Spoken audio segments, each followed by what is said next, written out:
நாம் தமிழர் கட்சிக்கும், அண்ணன் சீமான் அவர்களுக்கும் எதிராக சமூக ஊடகங்கள்ல கேவலமாக அவதூறு பரப்பி வரக்கூடிய நபர் தான் இந்த விசிக உடைய வன்னியரசு.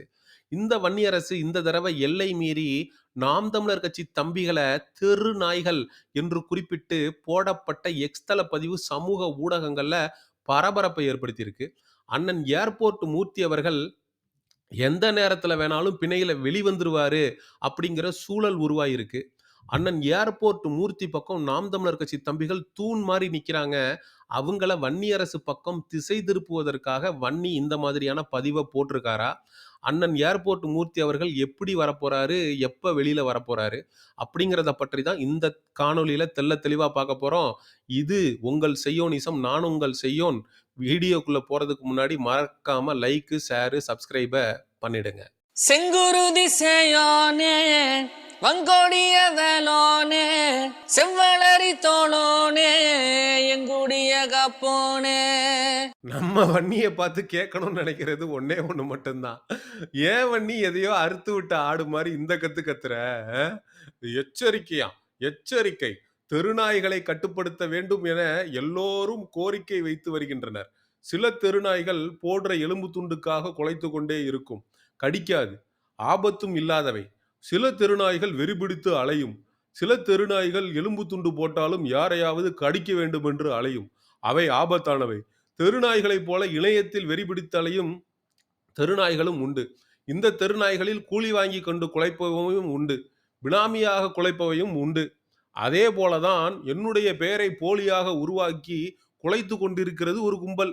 இப்படி குலைக்கிற தெருநாய்களுக்கு பெயர் நாத்தாக்காவாம். நாம் தமிழர் கட்சியில இருக்கிறவன் எல்லாம் தெருநாய் இல்ல ராஜா. அண்ணன் சீமான் அவர்கள்ட்ட இருக்கக்கூடிய வேட்டை நாய்கள். அண்ணன் சீமான் அவர்கள் கைய காட்டுனார்னா போதும் கடிச்சு கொதறிருவோம். அவர் வந்து எங்கள கட்டி போட்டு வச்சிருக்கிறாரு. திருமாவளவன் அவர்களை விமர்சிக்க கூடாது அப்படின்னு சொல்லி எங்கள கட்டி போட்டு வச்சிருந்தாரு. அதனால நாங்க அமைதியா இருந்தோம். ஆனா இப்போ உங்கள விமர்சிக்க வேண்டிய ஒரு சூழல நீங்க தான் உருவாக்கி இருக்கிறீங்க. ஏன் கத்துற? ஏன் கூப்பாடு போடுற? ஏன் ஒப்பாரி வைக்கிற? உனக்கு என்னதான் பிரச்சனை? 24 மணி நேரமும் நாம் தமிழர் கட்சி தம்பிகள பத்தியே நினைச்சுக்கிட்டு இருப்பியா?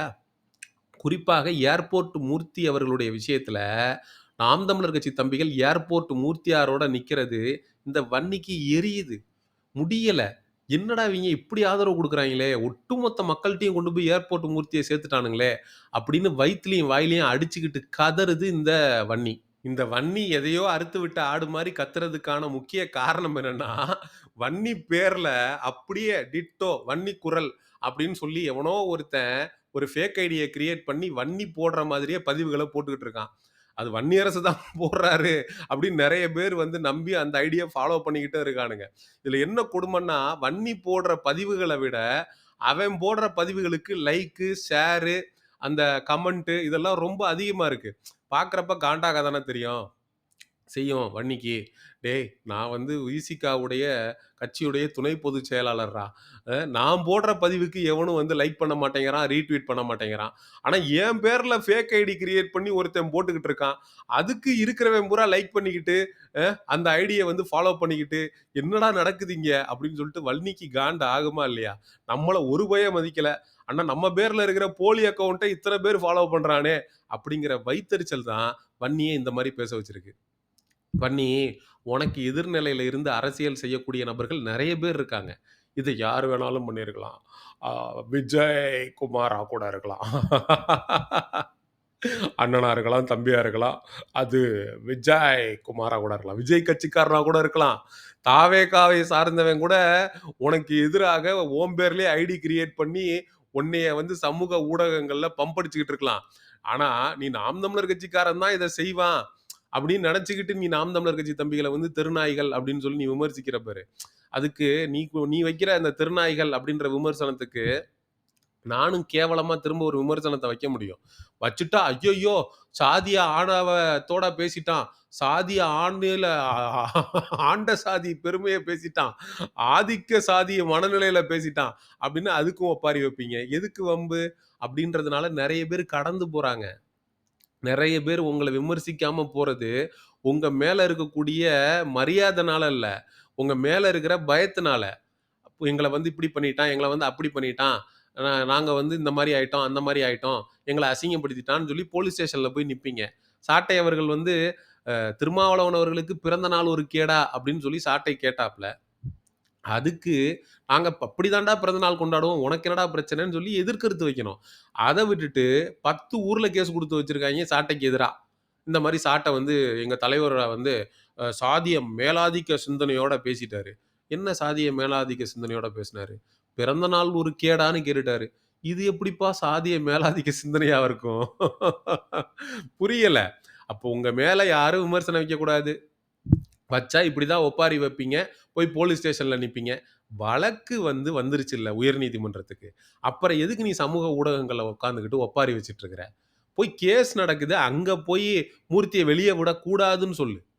மூர்த்தி அவர்கள வெளிய விட்டா, எங்கள ஓட விட்டு ஆப்படிப்பாரு. எங்கள ஓடை விட்டு வேட்டையாடுவாரு. சிறுத்தைகளை வேட்டையாட வந்தவர் மூர்த்தி. அதனால் அவரை வெளியே விடக்கூடாது. வெளியே விட்டால் சிறுத்தைகளுக்கு ஆபத்து அப்படின்னு போய் ஜட்ஜ் முன்னாடி நின்னு ஒப்பாரி வை. அத விட்டுட்டு சமூக ஊடகங்கள்ல நாம் தமிழர் கட்சிக்காரன வந்து தெருநாயி அப்படின்னு நீ குறிப்பிட்டு பேசுறன்னா, உனக்கு எவ்வளோ திமிரு இருக்கணும்? பதிலுக்கு பேசுறதுக்கு ரொம்ப நேரம் ஆகாது. பேசினா நீ எங்க போய் நிப்பேங்கிறது எங்களுக்கு தெரியும். அண்ணன் சீமான் அவர்கள் இந்த மாதிரி விசிகாவினர் மீது விமர்சனம் வைக்கக்கூடாது அப்படின்னு சொன்னதனால நாம் தமிழர் கட்சி தம்பிகள் ரொம்ப அமைதியா இருந்தாங்க. ஆனா இந்த மூர்த்தி அவர்களுடைய விஷயத்துல இவங்களுடைய அடக்குமுறை, ஒடுக்குமுறை, பாசிசம்னு வாய்கிலேயே பேசுறீங்கல்ல. பிஜேபி வந்து பாசிச சக்தி. புறக்கணிக்கணும். அதுல நமக்கு மாற்று கருத்து இல்ல. பிஜேபி வந்து ஃபேஸ் ஆஃப் பாசிசம் தான். அப்ப நீங்க பண்ணிட்டு இருக்கிறதுக்கு பேர் என்ன? கருத்தியல் ரீதியா விமர்சிக்க முடியாம தானே மூர்த்தி அவர்கள வந்து பொய் வழக்கு போட்டு அவர வந்து தூக்கி உள்ள வச்சிருக்கிறீங்க 15 நாளு. அவர பிணையில எடுக்கணும். அவர வெளியில கொண்டு வரணும். அவருக்கு ஆதரவா நாம் தமிழர் கட்சிக்காரன் நிக்கிறது உங்களுக்கு எங்க உறுத்துதுன்னு கேட்கிறேன். கோர்ட்ல கேஸ் வந்துருச்சு. போய் கோர்ட்ல ஒப்பாரி வை. அவர விடக்கூடாதுன்னு போய் ஜட்ஜ் கால்ல விழுகிறத விட்டுட்டு, இங்க வந்துட்டு நாம் தமிழர் கட்சிக்காரன புடிச்சு நோண்டிட்டு இருக்க வேண்டியது. எப்படினாலும் அண்ணன் மூர்த்தி அவர்கள் இன்று வரக்கூடிய உத்தரவுல அவர் 80 விழுக்காடு வெளிய வருவதற்கு வாய்ப்பு இருக்கு. இல்ல ஜட்ஜ் வந்து வெளியில விடல. அரசு தரப்ப கேட்டு அரசு தரப்பு அப்ஜெக்ஷன் சொல்ட்டாங்க. பிணை குடுக்கக்கூடாதுன்னு சொல்ட்டாங்கன்னு சொல்லிட்டு அண்ணன் மூர்த்தி அவர்கள பிணையில விடலனா, உச்சநீதிமன்றத்துக்கு போயி மூர்த்தி அண்ணன வெளியில கூட்டிட்டு வந்து, சிறுத்தைகளுக்கு எதிராக அவர் முன்பை விட வீரியமாக செயல்படுவார். அப்படிங்கிறதுல நமக்கு எந்த விதமான மாற்று கருத்தும் இல்லை. செங்குருதி சேயோனே வங்கோடிய வேலோனே செவ்வளரி தோளோனே எங்குடிய காப்போனே செங்குருதி சேயோனே வங்கோடிய வேலோனே செவ்வளரி தோளோனே எங்குடிய காப்போனே